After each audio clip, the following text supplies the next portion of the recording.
to keep from having to answer to civilian review committees, to protect officers from discipline.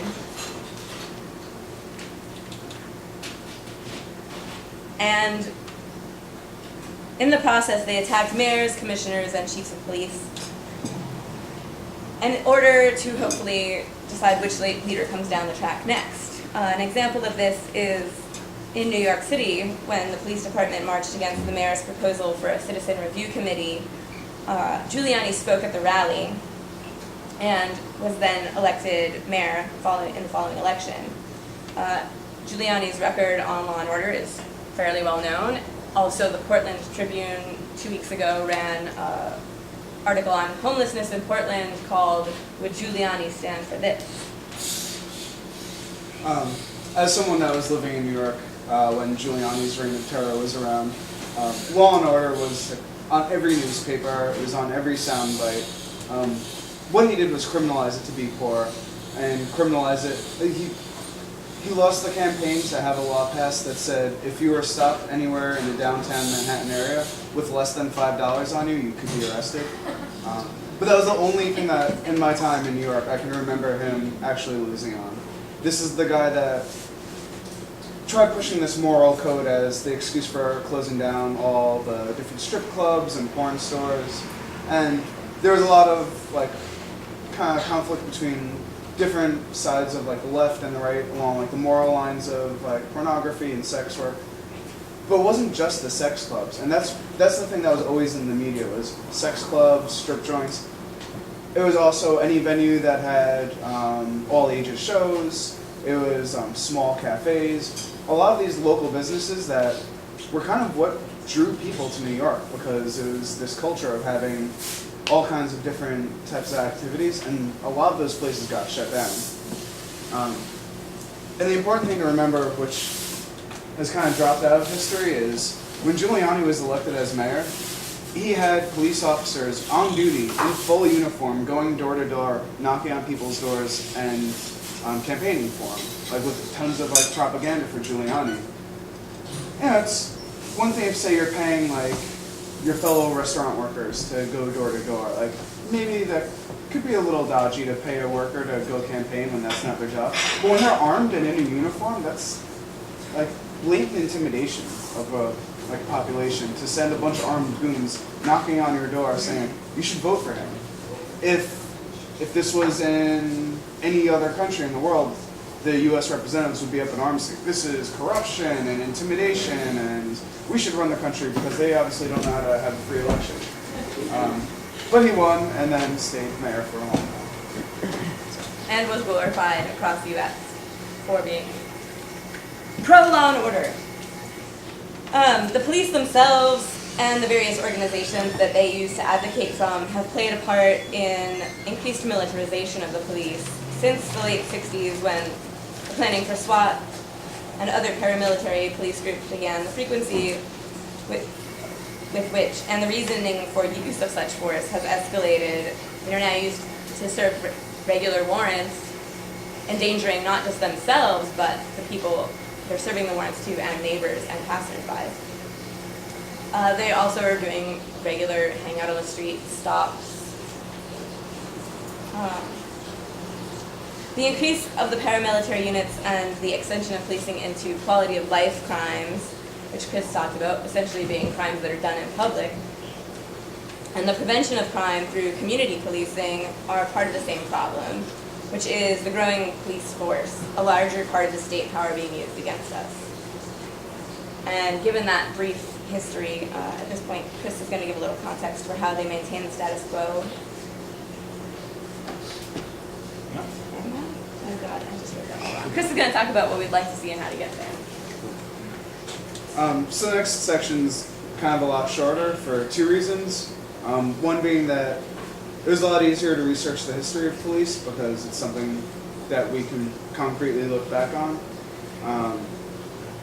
Whereas we can't look into the future to look at what potential alternatives to the police are, because it hasn't happened yet, and we're still kind of trying to flesh a lot of this stuff out.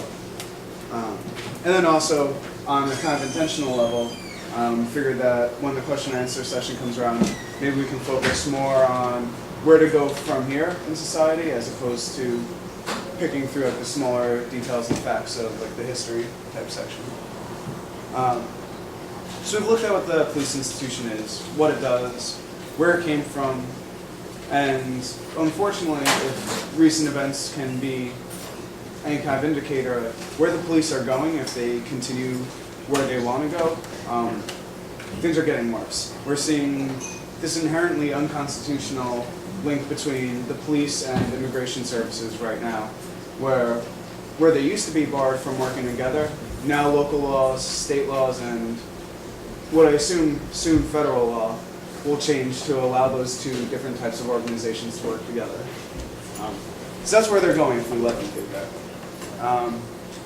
But we kind of wanted to spend a moment maybe brightening things up by talking about what we'd like to see differently.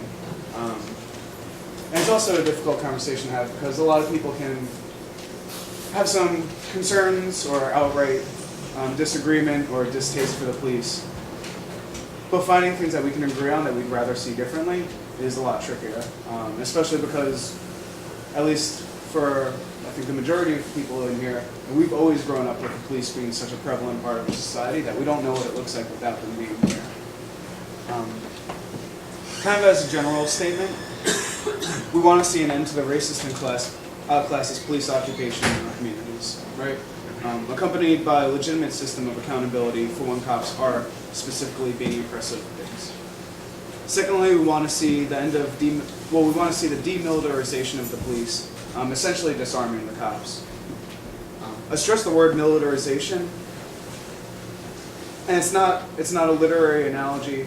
It's a concrete statement that not only have the police not been armed in the past, but they certainly haven't been armed like they are today. The cops were walking around with AR-15s strapped in the backs of their cars. Those are the assault rifles that the military use in Afghanistan, Iraq, every country that our military is at. They're starting to take the bootleg shit from those countries and bring it back here. And they're also starting to get armed to the teeth with some new stuff too. Again, stuff that the military tests out first. They tested out on a bunch of citizens in a different country, realized that they could probably skim that under the Constitution here, and then we start seeing sonic cannons that can disrupt a group 5 times the size of this over a 2-block period. These are tools of social control that they're itching to use, and unless something happens to stop them from using it, they're going to. And there's also a lot of stuff around like the tracking technology that they have at their fingertips. So that's what they have now. But it doesn't have to be like that. If we can start stressing that we want significant and radical shifts in social priorities and not just mere surface reforms to the oppressive institution, we can start to change that. What that means, though, is that we have to start pushing some pretty big questions and some pretty big political lines in society. In order for us to not have the police force as it is today, there's going to be a lot of questions around, like, oh, well, what about everyday crime? Well, everyday crime might not be in existence if we completely restructure allocation of resources, right? If people had schools, housing, jobs, food, like all of the basics that drive people to desperation to get involved in the life of crime as it is, if those social conditions weren't there, then we probably wouldn't need the police. And we certainly wouldn't need them in the format that they're in now. But maybe they could go back to like getting cats out of trees, but we don't need police to do that. We can do that. We just need ladders. It's cool. So in order to actualize a more free society, we have to look at things like defunding the police. And beyond defunding the police, defunding the prison industrial complex. And that right there is something that they're making millions of dollars keeping people in cages. Not only do they get public money for it, but now they're getting more and more commonly building private prisons. These are for-profit corporations that are making bank on people that get caught with a gram of pot on the street. The 3 strikes, you're out kind of laws that are around where someone could get picked up 3 times for minor drug offenses, maybe get caught jacking a stereo in life. And they're not getting put necessarily for life in the public prisons, they're getting put in a private corporation.